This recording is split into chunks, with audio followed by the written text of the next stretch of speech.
किसी पदार्थ के 7.5 ग्राम को 75 ग्राम जल में घोलने पर जल के हिमांक 1.2 डिग्री सेल्सियस का अवनमन हुआ पदार्थ का आणविक द्रव्यमान ज्ञात कीजिए। जल में मूलल अवनमन स्थिरांक 1.86 है। तो जैसे कि हमें बताया है सवाल के अनुसार, किसी पदार्थ के 7 ग्राम यानी कि वो दिया है स्मॉल w 7.5 ग्राम को 75 ग्राम जल में घोलने पर, यानी कि कैपिटल W बराबर दिया गया 75 ग्राम, और डेल्टा TF जो है वो दिया गया हमारा जल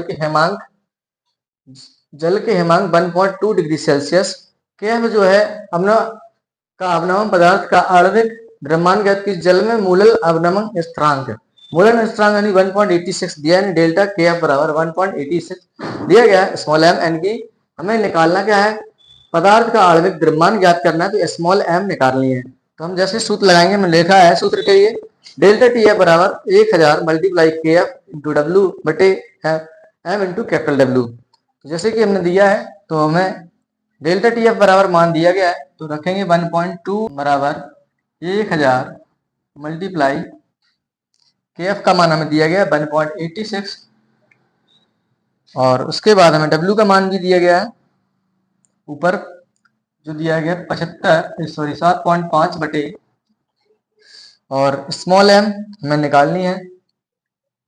कैपिटल W दिया गया हमारा 75 ग्राम। ठीक है, तो हम इसे कैलकुलेशन करेंगे, इसका कैलकुलेशन करेंगे 1.2 बराबर 1000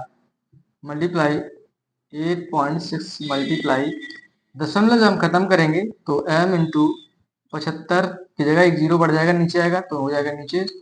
अब यहाँ हो जाएंगे 75। 1.2 बराबर 1000 मल्टीप्लाई 86 75 एकम 75, नीचे आएगा हमारा m इंटू 10। ठीक है, तो अब निकालेंगे 1.2 डिग्री सेल्सियस बराबर, हमें इसको भी कैलकुलेशन करना है, इस जीरो से जीरो कैंसिल, बचे 100 मल्टीप्लाई 1.86 बटे m। अब इसका गुणा इसमें करेंगे तो ये ऊपर हो जाएगा m 1.2 यानी गुणांक हो जाएगा m इंटू 1.2 बराबर 100 मल्टीप्लाई 1.86। तो जैसे हम m बराबर निकालेंगे, लिखेंगे यहाँ पर जैसे कि दिया हमें 100 मल्टीप्लाई 1.86 1/2, सॉरी m बराबर रखना था, m बराबर 100 इंटू 1.86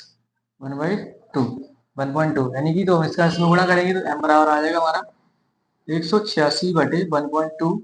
तो अब हम दशमलव हटाएंगे, जब इसका हो जाएगा 1860 बटे 12, 2 से काटेंगे तो m बराबर निकल आएगा 18 2 6 930 बटे 2 6 12, 3 से काटो,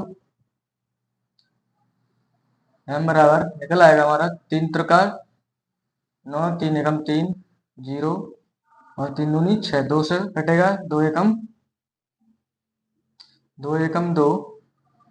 नीचे में यहाँ काट देंगे 310 बटे 2, तो यहाँ से कटेगा 2 एकम 2 बचे 1 2 पंचे 10 2 पंचे 10, तो निकल आएगा 155 आंसर।